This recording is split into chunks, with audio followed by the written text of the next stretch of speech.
Welcome to my channel. In our last episode, we talked about how the megalodon is the scariest sea monster with a mouth that can open 2 meters wide, with teeth each 20 centimeters long. Scientists say there have been at least 5 mass extinctions on Earth, and the monsters that once lived in the ocean were even more terrifying than the megalodon. Today, we'll talk about the stories of these prehistoric sea monsters. Let's go back to 1899 in the Ural Mountains, where Karpinski discovered a strange fossil, 20 centimeters long, with several spiral shapes on it, resembling both teeth and a snail shell. What kind of creature could this be? Initially, Karpinski said no other skeletal fossils of this creature were found nearby, suggesting it might not have had bones or a shell. Could it have been a soft-bodied animal like an octopus? With such large teeth, this octopus would be a sea monster of mythical proportions. Soon after, Karpinski found an even larger fossil in Kazakhstan, twice the size. If these were still octopus teeth, they would be unimaginably large. Karpinski revised his conclusion, suggesting that besides an octopus, there's another creature that wouldn't fossilize easily: the cartilaginous shark. The owner of these teeth might be some prehistoric shark, possibly 5 to 50 meters long. Why such a wide estimate?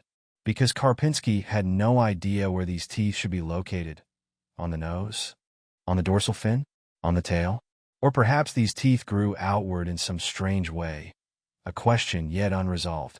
However, in 2013, scientists discovered a new clue when they used CT scans to reveal a small piece of a jawbone in the fossil, suggesting, though not confirming, that these saw-like teeth grew vertically in the shark's mouth. The upper teeth would wear down, and new ones would grow from below to replace them, much like a mechanical saw, which is quite advanced. Calculations suggest the largest wouldn't exceed 20 meters, with a normal size of about 5 to 12 meters. Let's call it Helicoprion. Data was then derived.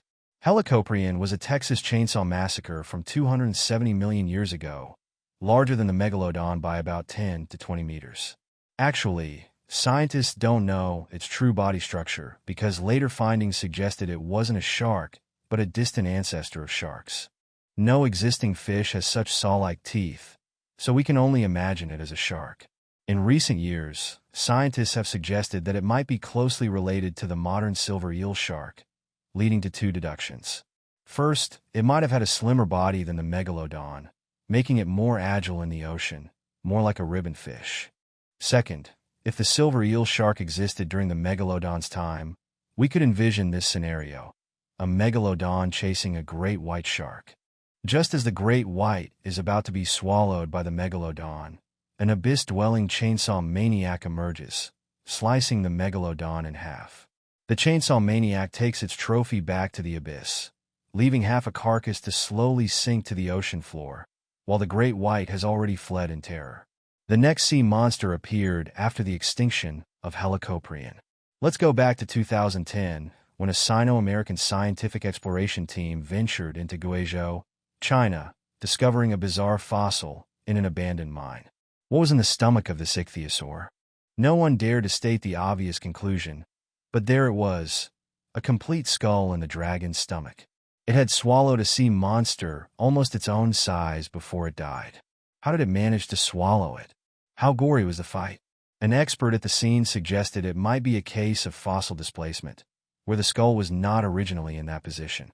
Science requires rigorous research, not sensationalism, and this research took a decade. In 2020, a paper was published. The experts stated, first, this Guizhou ichthyosaur was a reptile that adapted to marine life from land, extremely vicious. Second, it swallowed a 4-meter-long Xinpusaurus, also a top predator of its time. Third, this ichthyosaur was only 5 meters long. How it managed to swallow a 4-meter Xinpusaurus remains a mystery. Before this discovery, some believed ichthyosaurs only ate squid and ammonites, considering them dumb giants, while others argued their unique diamond-shaped teeth made them fierce predators. This Guizhou ichthyosaur seemed to tell a horrifying story neither side had anticipated, revealing an image of brute, bloody, and ruthless predation. More terrifying, the most complete ichthyosaur fossil found is 21 meters long. Additionally, a British fossil suggests an ichthyosaur over 33 meters long.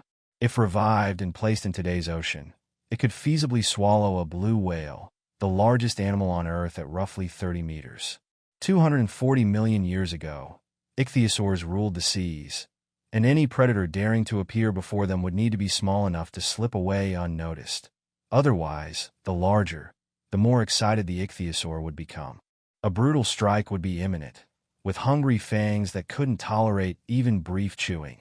It must swallow its prey whole.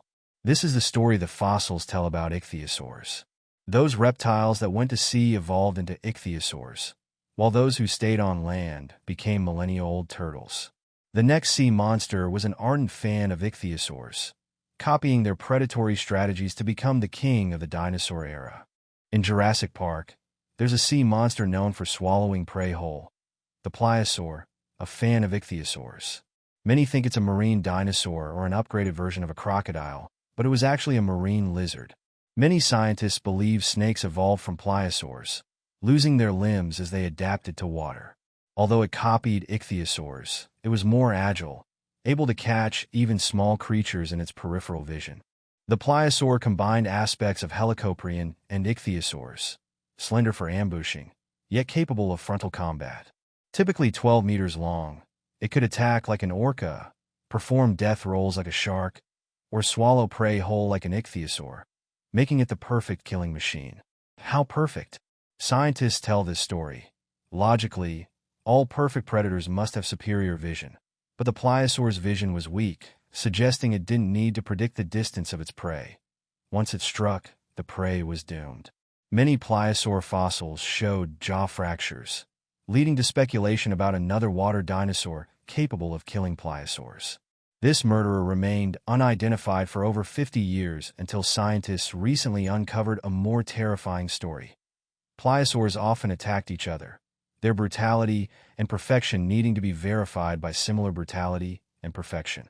Like training Spartan warriors, they fought to the death, with only the strongest and most brutal dominating the seas.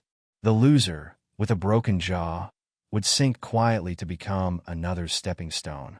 Eventually, pliosaurs went extinct along with the dinosaurs. But if snakes are indeed their descendants, imagine the taste with millions of tons of chili and ginger, a flavor from prehistory. The next sea monster was even more perfect.